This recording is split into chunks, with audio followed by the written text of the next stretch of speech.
So I guess we were just hoping that you could start off by telling us a bit about yourself.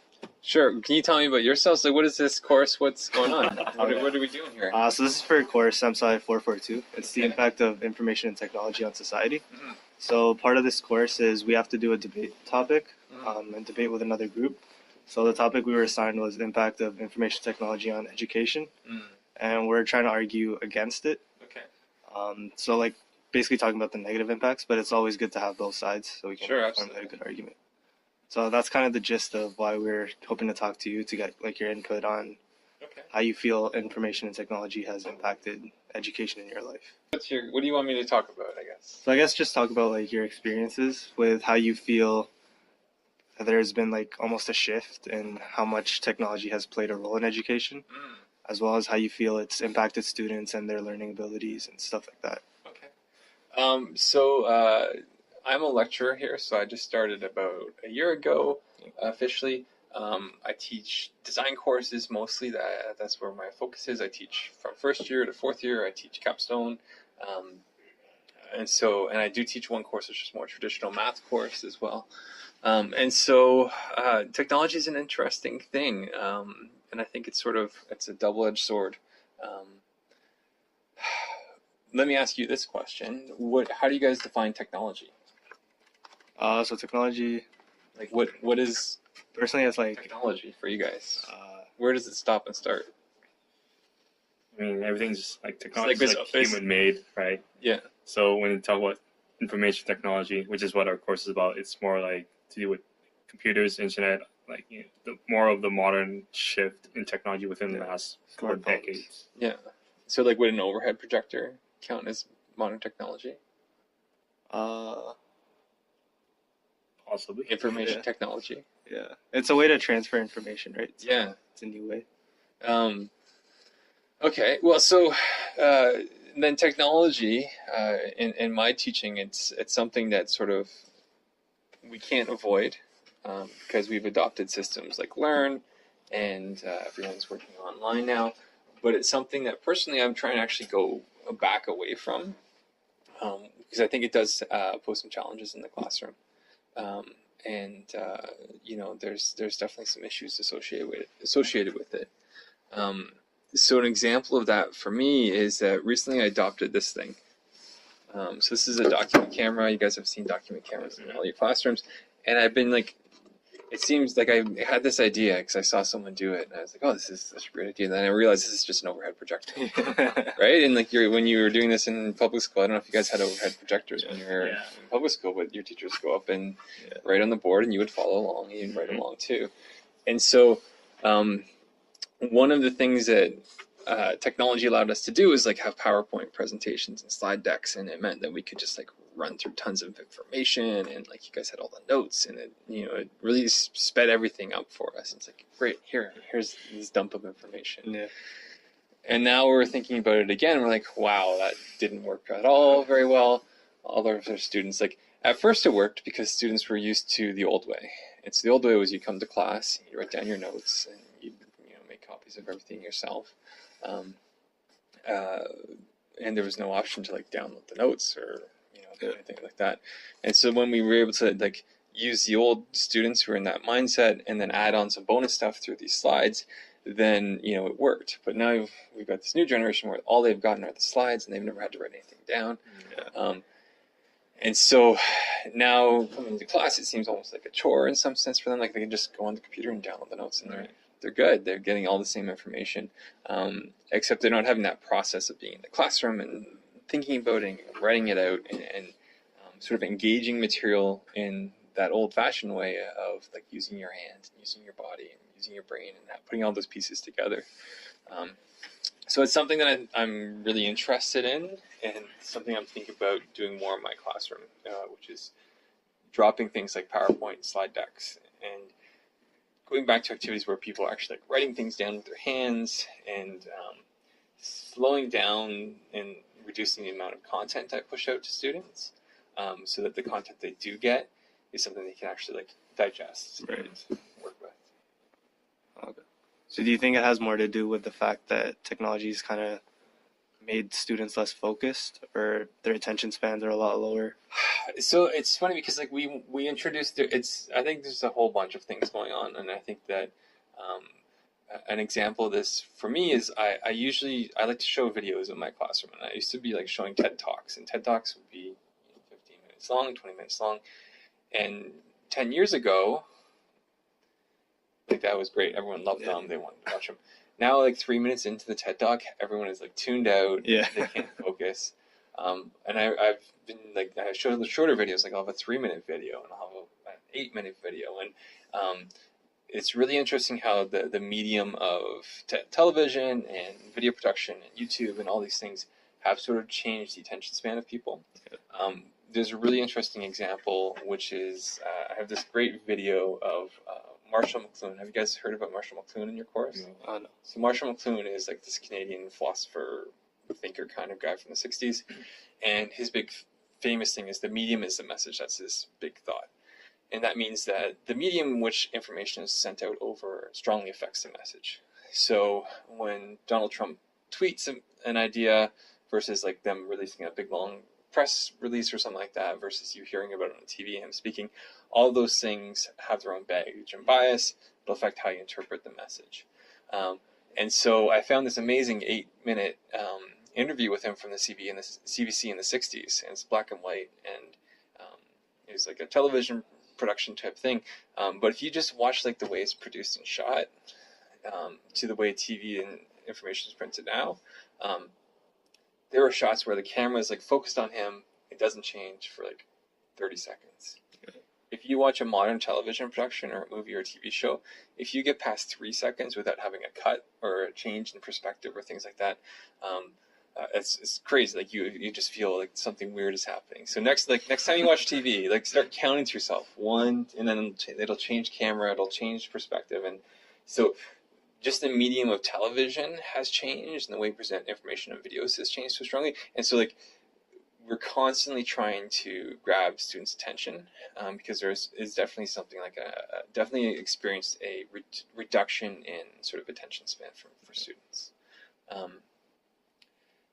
So the other thing for technology for me is that like on the educational side, it means that it's like one of those things where you're supposed to be getting an efficiency through technology, but it becomes more work. So for an example of that for me is Learn. So how do you guys like the Learn website? Do you think it helps you with your education, or what do you think about it? In terms of like access, it's pretty nice. Like Yeah. you have all your files, I think you mentioned this, like all the files are all there.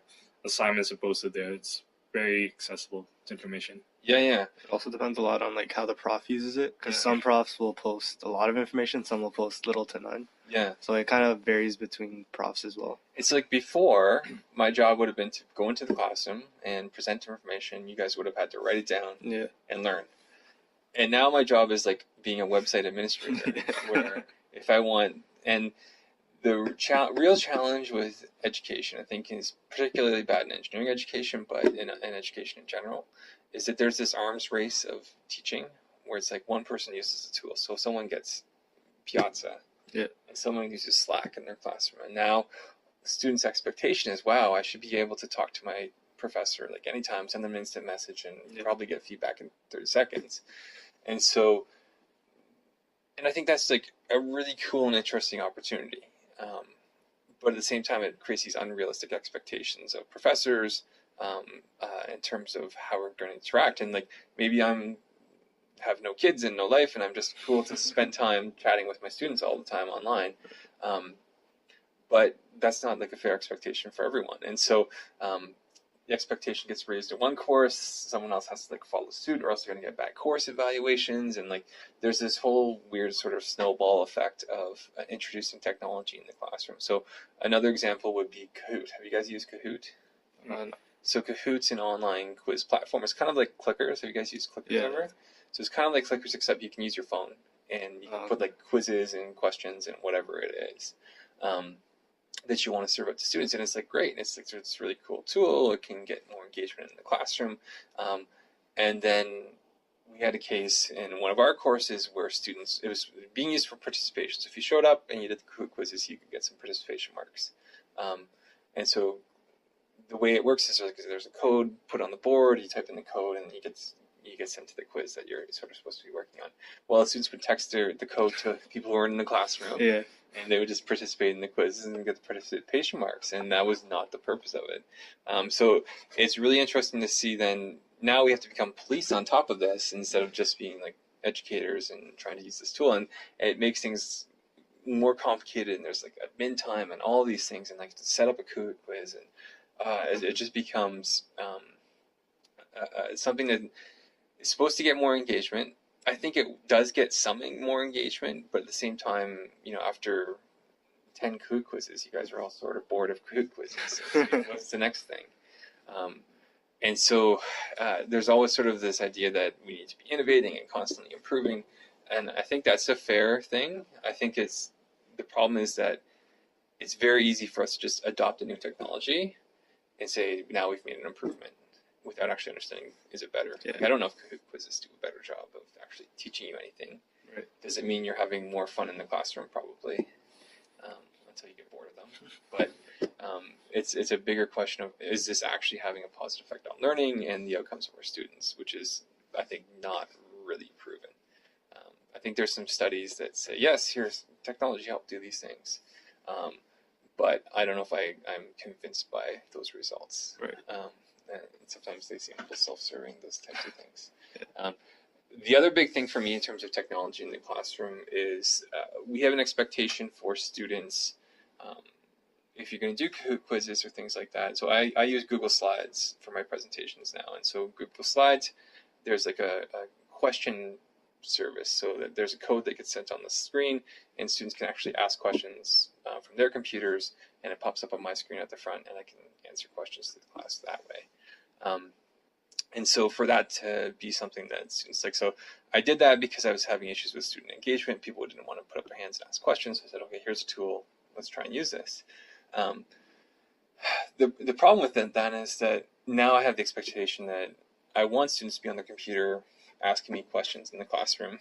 And there have been a couple studies that came out recently about the effects that students having computers and laptops in classrooms have on learning of other students. And so the big result from that was that it will cause yourself distraction, but it actually causes the person behind you even more distraction. So your YouTube scrolling and things is more distracting to the person behind you than it is actually to yourself, and will have a detriment to their learning. So there's this sort of, again, this battle between, I want you guys to use tools like Google Docs and things to collaborate and work, but at the same time, me asking you to bring your laptop into work means that you're going to be on YouTube and Facebook and stop learning as well. So there's this challenge of, we want you to use the tools, but they also can be a drawback in the classroom. Right. So do you also think, like, with the more like accessible use of these tools, that like cheating has also gone up? So it means that we have to adapt. So for example, everything I've ever quizzed anybody on, like I assume that everyone has 8 copies of it, and it's right? Like every student has access to everything I've put on the computer anywhere, right? Before you wouldn't worry so much about that kind of thing. You would repeat quizzes a little bit, or do similar questions. And I think that it just means it adds work to what we're doing as professors. It's good in some sense because like we shouldn't be lazy. We shouldn't just like do the same quiz as last year.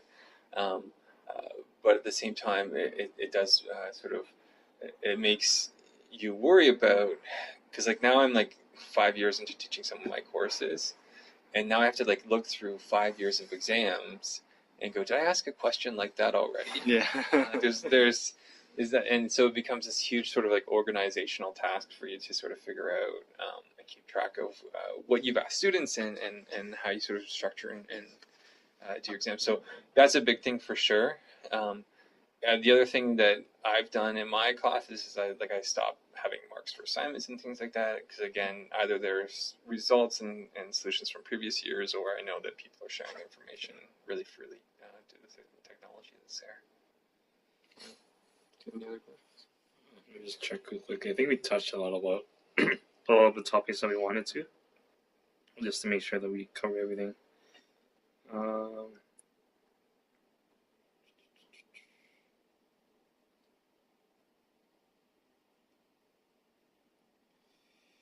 Oh yes. In terms of like having technical issues with any of the software that you or like information technology devices that you use, could you touch more about that? Yeah. So you guys are you guys in the third year E5 room? Do you know those two big rooms in the third floor of E5? Yeah, we were there last year. Those are the worst rooms Yeah. in the world to teach in. And so for me, I use my computer a lot, and I do have slides, and I have animations and videos and things like that, even in courses that are more traditional math courses. And I had a terrible experience last summer where the IT stuff just didn't work, and I would ask to get it fixed, and they would sort of fix it, and it just became a huge challenge to effectively teach when I was so reliant on those tools. So I need a projector. I need a microphone that works, and I need to be able to like use my computer as part of my teaching process. And when those things would break down, it meant it had a really strong effect on, I had to restructure my lesson or do things on the fly, or I'd show up one day and it doesn't work, and this day it does work, and it definitely could create a challenge for me when I'm trying to do that kind of thing. So yeah, that would be something that was an issue that I've definitely had. Right. Okay. Cool. Okay. Yeah, I think that's all topics. Okay. All right, thanks for your time. Good luck on your debate. All right, thanks again. Yeah. Thanks Good to meet you. Good luck. All right, thank you. Yep.